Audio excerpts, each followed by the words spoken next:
really means to live life golden. Yeah, we're golden, baby girl, we're golden. They're about to see us shine, 'cause we're golden. Eh bien bonjour à tous et à toutes les amis, c'est Oasis et aujourd'hui on se retrouve pour une nouvelle vidéo crypto dans laquelle je vais vous apprendre le concept de rentabilité, en particulier dans le mining. Alors avant de commencer cette vidéo, j'ai fait quelques réglages en plus, enfin je suis en train de faire des réglages fins sur mon OBS. Alors j'ai augmenté, en fait je crois que j'ai triplé ou doublé, avant on était en 150 bits pour l'audio, je suis passé en 256, je ne sais pas si ça va changer grand chose. Mais dans tous les cas, un nouveau micro va arriver très prochainement sur la chaîne, le problème c'est qu'il y a un mois de livraison. Voilà, donc vu que ça c'est dit, on passe sur mon bureau. Alors, cette vidéo sera assez dépourvue d'action, on va dire, sur le bureau. Ça va surtout être, on va surtout devoir m'écouter parce que ce sont une rentabilité, enfin, pardon, un concept de rentabilité assez différent de la normale. Parce qu'il y a beaucoup de, enfin beaucoup, il y a pas mal de paramètres à prendre en compte. Donc voilà. Alors, on va d'abord aborder le sujet de la rentabilité classique là, dans cette partie-là, dans le trading. Enfin, en gros, quand je dis trading, c'est les gens qui prennent du bitcoin, qui en achètent à tel prix et qui espèrent faire du bénéfice, et dans le mauvais cas, ils font déficit. Alors, déjà, quand vous achetez des cryptos, n'importe laquelle, c'est que déjà vous allez devoir vous rendre sur des plateformes de type Binance ou autre pour pouvoir ensuite mettre votre carte bleue parce qu'il faut bien acheter avec un moyen de paiement. Et quand vous aurez acheté votre crypto, c'est en fait vous allez devoir avoir on va dire un peu le feeling de l'acheter au bon moment ou non. Certains diront que c'est du talent pur, d'autres diront que c'est de la chance. Je ne suis pas là pour dire qui est le fautif, qui est la personne qui a raison. Moi, j'ai jamais fait du trading, c'est pas une chose qui m'intéresse. Pourquoi? Parce que je n'aime pas jouer avec des sommes que je ne possède pas en fait. Donc voilà, je vous l'ai toujours dit, il vaut mieux attendre d'avoir l'argent nécessaire plus une marge de 15% du prix que l'on se fixe. Pourquoi? Pour avoir au cas où une marge, donc la fameuse marge de 15%, que je vous reparlerai tout à l'heure, au cas où ça avait des imprévus. Donc ça sera plutôt dans la deuxième partie. Pour revenir au trading, les dangers sont les suivants. C'est simplement, vous allez acheter, je sais pas moi, le bitcoin s'il en vaut 8000 euros, c'est déjà une sacrée somme pour du bitcoin, unité.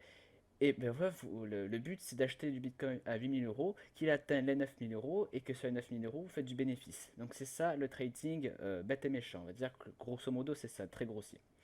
Alors, le problème, c'est que si vous l'achetez à 8000 euros et que, comme il s'est passé en début janvier, ben, il chute à 4000 euros, ben, vous allez devoir de l'argent à la banque. Enfin, non, si par exemple vous achetez chez Binance, eh ben, vous êtes en déficit et Binance va venir sur votre portefeuille ou vous le demandez, mais il me semble qu'il vous le demande, et à vous dire ok, tu as voulu jouer, tu as perdu, ben maintenant tu dois rembourser.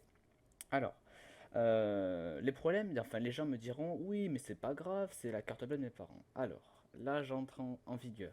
Je vous avertis énormément, c'est que si vous faites ça, ne prenez jamais la carte bleue de vos parents et ne faites jamais ça si vous n'avez pas 18 ans. Je sais, je ne les ai même moi-même pas encore, c'est pour ça déjà que je ne fais pas de trading et je ne ferai jamais de trading de ma vie. Pourquoi? Je vais vous dire simplement.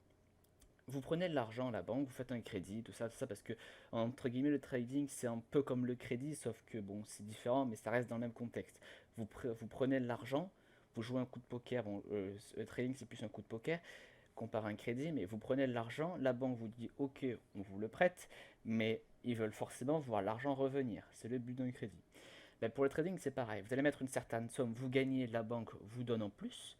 Enfin, la banque. Le prix actuel monte, du coup, logiquement, vous gagnez de l'argent. Tant mieux pour vous, la banque dit ok, parfait, elle prend les pourcentages pour bien qu'elle puisse vivre, payer les machines, payer ses emplois et tout ça. Elle prend un petit pourcentage. Et ensuite, bien sûr, en général, 75% ou 95% vous revient à vous. En général, ça ne dépasse pas les 5% de frais. Voilà. Mais si imaginons vous êtes en déficit, vous avez perdu de l'argent, c'est-à-dire vous l'avez acheté à 8000 euros et il descend à 4000 euros, ça veut dire ça divisé par 50. Donc vous devrez 4000 euros, simple, clair et précis, noir sur blanc, à la banque. Donc la banque, après, elle s'en fout que vous n'ayez pas, surtout les banques Bitcoins, qui c'est assez différent d'une banque style Crédit Mutuel, La Poste et j'en passe. Euh, eux, ils s'en foutent au complet, quoi.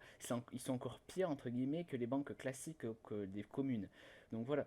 Donc c'est pour ça, les dangers, c'est que vous êtes en déficit, la banque veut l'argent, elle s'en fout de votre situation actuelle, vous endettez, elle en a rien à carrer, elle veut l'argent au bout d'un moment.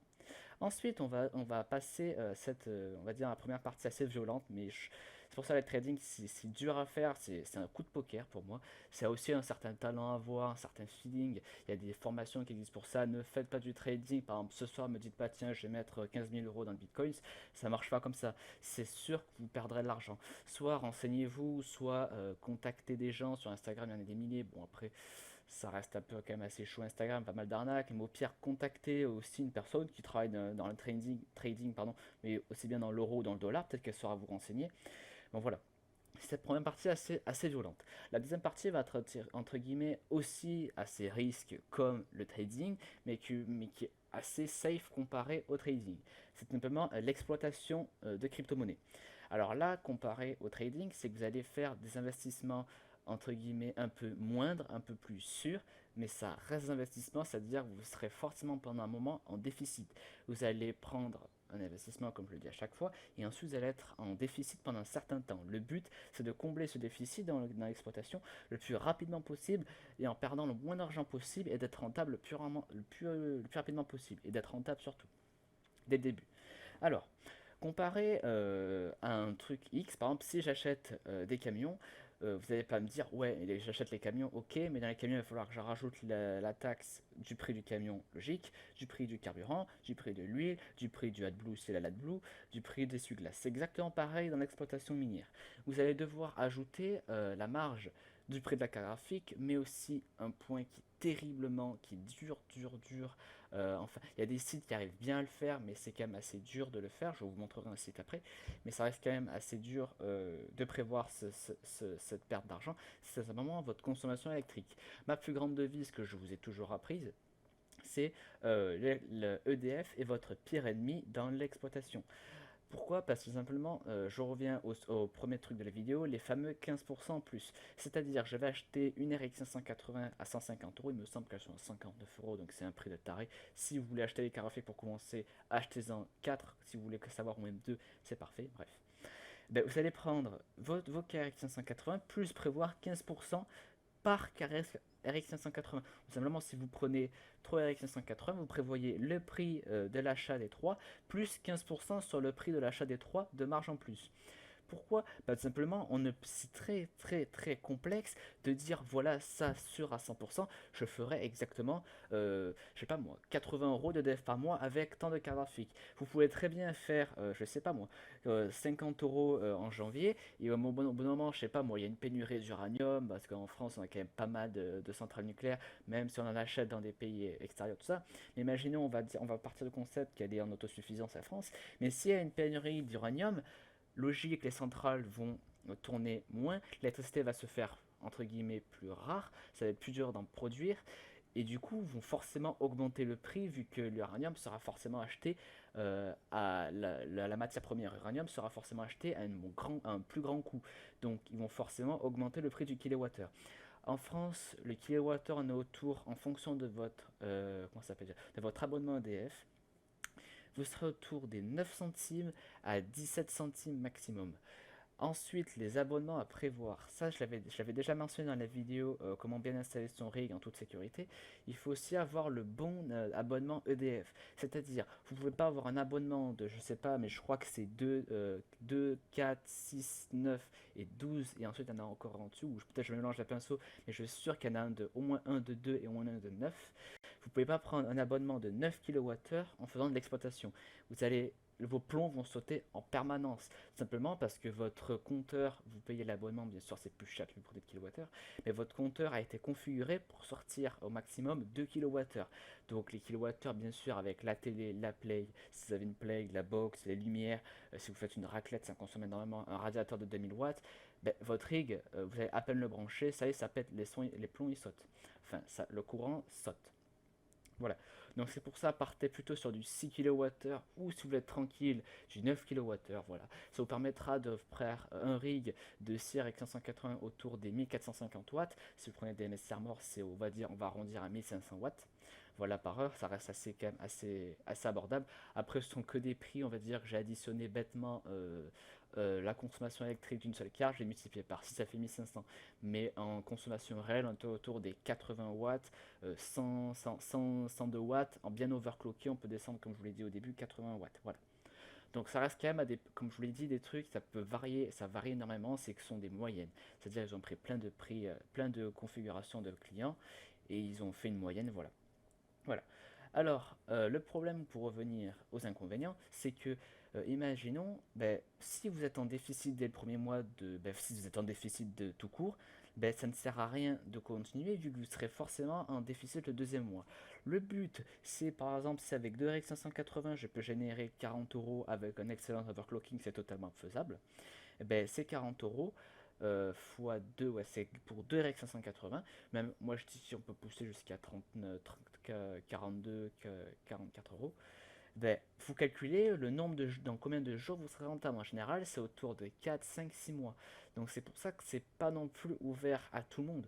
Ou alors le top du top pour vous, c'est d'avoir une connaissance qui travaille chez EDF, qui a la chance de bénéficier, parce que c'est pas tout le monde qui travaille chez EDF qui a cette chance-là, donc de bénéficier de prix cassés ou même de ne pas payer du tout ni l'abonnement ni l'EDF. Moi j'ai une connaissance, un père, un collègue, il ne paye pas EDF, c'est-à-dire il peut consommer autant qu'il veut. Après je sais peut-être que je me trompe, peut-être que je m'avance, mais il me semble que c'est ça. Il peut consommer 60 000 kWh, bon c'est quand même pas mal, hein, enfin, s'il consomme ça, il va avoir des problèmes. Mais voilà, c'est pour vous donner un ordre de grandeur. S'il consomme 15 000 watts, 15 000 kWh par heure, ben, il ne payera pas du tout vu qu'il travaille chez EDF. Alors ça, je sais que ça varie aussi en fonction des postes. Y en a, ils payent juste l'abonnement, c'est-à-dire 12 euros par mois, donc ça veut dire ça fait 120 euros par an. Donc en général, 120 euros, c'est ce que vous payez par mois. Donc vous voyez un peu la différence de la chose. Voilà. Alors, je vais vous donner simplement un site qui sera dans la description, ça s'appelle What to Mine. Il me semble que c'est ça, What to Mine. Voilà. Par exemple, là, c'est un site, je vous le dis, voilà, on va se mettre en dark mode, pour vous, ça sera toujours mieux. C'est un site qui, comme je vous l'ai dit, comme je l'ai abordé le sujet tout à l'heure, qui est approximatif, ce sont des moyennes, c'est-à-dire, oui, ils ont pris des plein de données d'utilisateurs différents, que ce soit en Asie, en Amérique ou en France. Ils ont fait une grosse moyenne et ils se disent, voilà, à moyenne, on a ce prix-là. Alors, on va prendre les RX 580 avec 2 RX 580. Je vais aller sur Calculate. Je vais désactiver la traduction.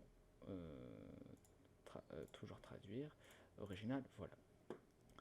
Vous voyez que là, apparemment, je serai rentable. Alors ça, j'ai jamais compris pourquoi, mais apparemment, je sais que les RX 580 sont très bien rentables sur du NiceHash. Le problème, c'est que je pense que ça va être très dur et je pense qu'ils ne l'ajouteront jamais, ou au moins dans 5 à 6 mois, voire 8 mois, le temps qu'ils mettent ça au point. Ils ne prennent pas en compte les OS. Par exemple, je sais que sur Easy Mining OS, excusez-moi, pardon, les gens, j'ai toujours vu des avis assez, tout le temps très positifs, à part 2 ou 3, mais en général, ce sont des problèmes techniques qui les concernent eux personnellement, et là, on va dire qu'ils ne peuvent pas faire grand chose, c'est pas la faute aux développeurs en soi, mais bon. En fait, je sais que sous certains OS, si NiceHash Easy Mining OS, en général, on est sûr à 100% ou à 98% d'être plus rentable que sur des OS type Windows ou Linux. Je sais que Linux est forcément plus rentable que du Windows. Pourquoi? Parce que Windows c'est quand même un système d'exploitation assez lourd. Voilà. Qui consomme pas mal de RAM, pas mal sur le processeur et la carte graphique. Peut-être qu'il affiche pas, mais croyez-moi, et ça consomme, peut-être c'est pas non plus 15% de la carte graphique, mais ça quand même consomme un certain pourcentage qui se répercute sur votre puissance de calcul. Certes, certains diront ouais mais c'est bon, tu chipotes pour quelques HR ou méga HR, mais croyez-moi, si vous avez 500 cartes, vous multipliez cette petite perte de quelques pourcentages x 500, à la fin, vous pouvez même gratter certaines fois jusqu'à 40-50 euros. Là j'exagère un peu, mais vous voyez ce que je veux dire, là où je veux en venir, quoi. Voilà. Donc voilà, ce site, ce sont des moyennes, je les précise bien, ne vous fiez pas à 100%, ça peut vous donner un ordre de grandeur, mais ça reste des moyennes. Donc voilà, ils ont rajouté très récemment les 1060 Ti. Donc vous voyez que les 1060 Ti, elles sont quand même, pour des 6 Go, elles sont quand même assez rentables, je trouve, personnellement. Mince, non. Vous voyez que là, elles sont quand même assez rentables. Ici, vous voyez que là, avec du Nice, ça, je ferai ça. Donc ça, je vous l'ai dit, ça c'est par jour. Donc si je fais calculatrice, ici, je fais, alors, ils disent 0,29 fois 2 fois 30. Moi, je pars toujours sur une base de 2 cartes graphiques. Pourquoi? Parce que j'ai toujours vu que moi, c'était assez rentable. Donc, non, ils m'ont pas pris le 0,29. On va arrondir à 30, vous savez quoi, on n'est pas à quelques centimes près. Fois 2 fois 30. Voilà, on est autour des 18 centimes. Voilà. Alors, c'est 18 euros, pardon. Alors, 18 euros, on peut largement pousser à 25 euros, je vous l'ai dit, ce sont des moyennes. Moi, j'ai toujours vu des gens qui sont terriblement forts en overclocking. Quand on dit overclocking, c'est limite, au lieu de jouer sur des jeux vidéo, eux, ils s'amusent sur des overclocking. Donc, vous avez différents types de logiciels, hein. Bien sûr, je sais plus comment il s'appelle, mais c'est un logiciel avec de benchmark, enfin, de benchmark et de test de stabilité. En gros, c'est la statue, c'est un dragon au milieu, vous savez, c'est dans le thème médiéval, je sais plus comment ça s'appelle, mais il est vraiment terrible. Bien sûr, après, vous avez 3D marques, mais ce logiciel que je vous ai décrit, que je ne me rappelle plus le nom, je vous mettrai en description son nom. Pour vous, voilà. En gros, c'est un test de benchmark. Après, bien sûr, le logiciel incontournable, MS Afterburner. Toute la clique. De toute façon, je ferai une vidéo dédiée à l'overclocking. Je pense que même je vais les enchaîner les deux. Voilà. Donc voilà.